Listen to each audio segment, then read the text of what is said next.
Assalamualaikum warahmatullahi wabarakatuh. Perkenalkan, nama saya Diana Fitasari, MPM 1975-1015 dari program studi D3 Agribisnis semester 5A. Di sini saya akan menjelaskan tentang ekonomi sumber daya, yaitu barang publik, eksternalitas, dan hak kepemilikan.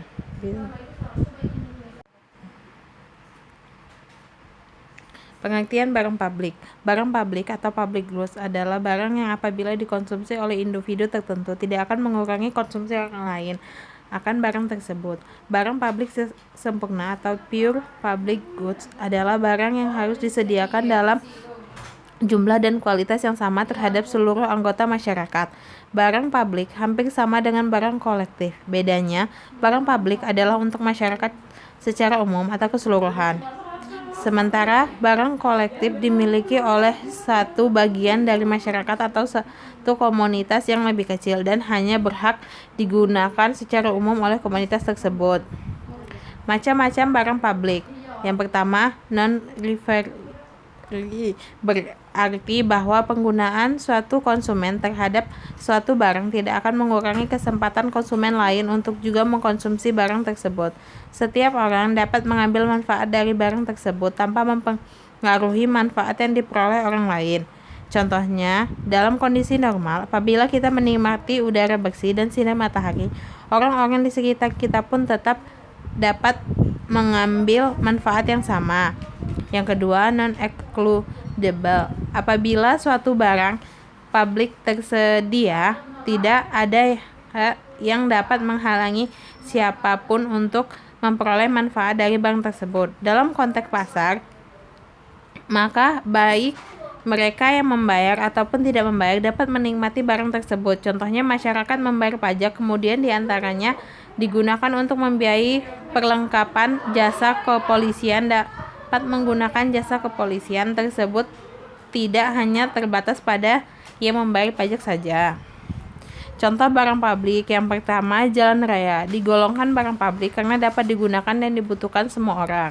Yang kedua, lampu lalu lintas digolongkan barang publik karena lampu lalu lintas bisa dinikmati manfaatnya sebagai tanda jalan tanpa perlu mengeluarkan usaha apapun. Selanjutnya, pengertian eksternalitas.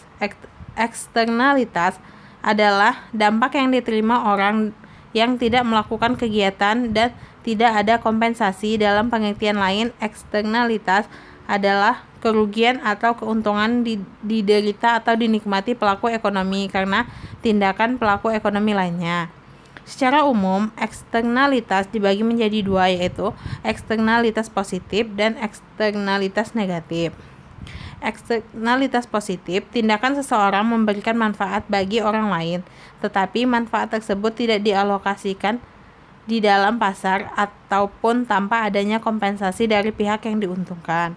Yang kedua, eksternalitas negatif, biaya yang dikenakan pada orang lain di luar sistem pasar sebagai produk dari kegiatan.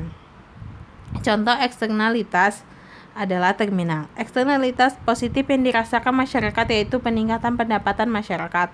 Kebanyakan dari responden atau masyarakat sekitar terminal beranggapan bahwa pendapatan mereka setelah bekerja di dalam atau di sekitar terminal lebih besar dibanding dengan pendapatan dari pekerja sebelumnya. Adanya terminal Raja Basa menciptakan lapangan kerja bagi penduduk karena terbuka berbagai kemungkinan bagi masyarakat, diantaranya bekerja di sektor transportasi atau bidang usaha lainnya. Eksternalitas negatif yang timbul oleh terminal Raja Basa adalah pencemaran udara yang menjadi keresahan masyarakat yang dekat dengan terminal dan juga daerah sekitar terminal menjadi cenderung kumuh. Terminal digolongkan dalam eksternalitas karena memberikan dampak kepada orang lain. Dampak yang diterima orang yang tidak melakukan kegiatan dan tidak ada kompensasi. Penanganan yang tepat dan bermanfaat bagi semua pelaku ekonomi. Menurut pendapat saya, terminal sudah melakukan penanganan yang tepat sehingga hanya perlu meningkatkan kembali serta mempertahankan dampak positif yang diberikan.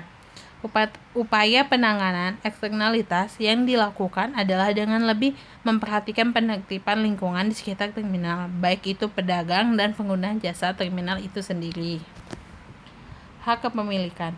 Hak kepemilikan adalah klaim yang sah terhadap sumber daya yang dihasilkan. Hak kepemilikan terhadap sumber daya alam umumnya terdiri dari, menurut Gibb and Bromley 1989, yaitu state property, private property, common property, atau communal property. Contoh hak kepemilikan yaitu toko, rumah, kendaraan bermotor, dan sawah termasuk dalam hak kepemilikan karena keempatnya memiliki klaim yang sah dan memiliki data-data yang akurat baik di negara maupun pemerintah. Sekian presentasi yang bisa saya sampaikan. Saya akhiri. Wassalamualaikum warahmatullahi wabarakatuh.